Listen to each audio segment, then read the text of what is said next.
Halo teman literasi semua, perkenalkan saya Sang Maha Manusia, siswa dari SMA Negeri 3 Kota Padang Panjang. Pada kali ini saya akan meresensi sebuah buku yang diterbitkan oleh Dinas Perpustakaan dan Kearsipan Kota Padang Panjang pada tahun 2020.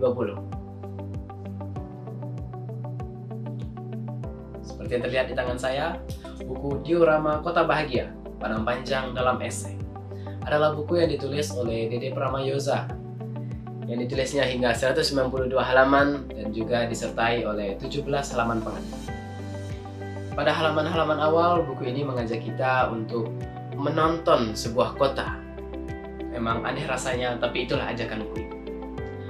Buku ini mengajak kita untuk menonton sebuah kota, bukan melalui film-film dokumenter, tapi dengan sebuah esai.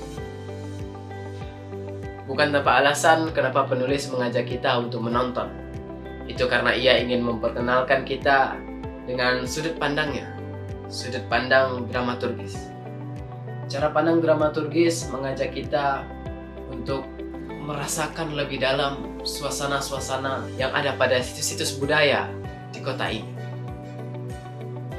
Dan sebagaimana judul pada buku ini, maka buku ini membahas Kota Padang Panjang, sebuah kota kecil yang berada di Provinsi Sumatera Barat. Padang Panjang memiliki berbagai julukan, seperti kota pendidikan, kota persinggahan, maupun kota Serambi Mekah. Tapi yang dipilih oleh penulis pada kali ini adalah Kota Bahagia. Julukan-julukan pada Padang Panjang bukan tanpa alasan juga. Julukan-julukan tersebut muncul karena sejarah dan peristiwa serta tempat-tempat penting yang ada pada Kota Padang Panjang. Di bagian awal, penulis juga menjelaskan kenapa ia menggunakan kata diorama sebagai judul buku.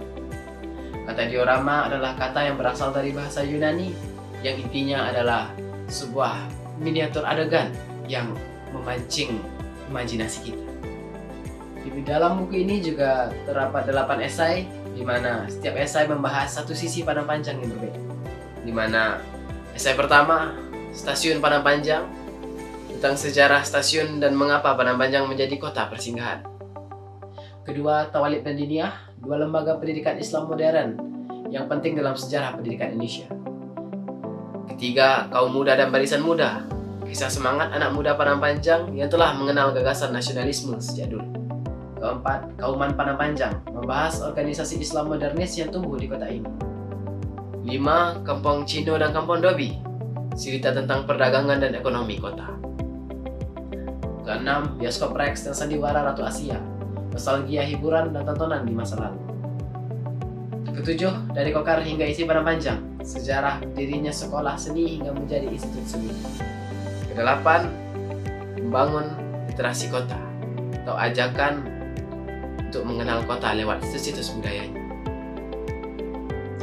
Dan setelah selesai membaca buku ini, maka kesan yang dapat saya sampaikan adalah buku ini membuat saya penasaran dan penuh dengan rasa asik.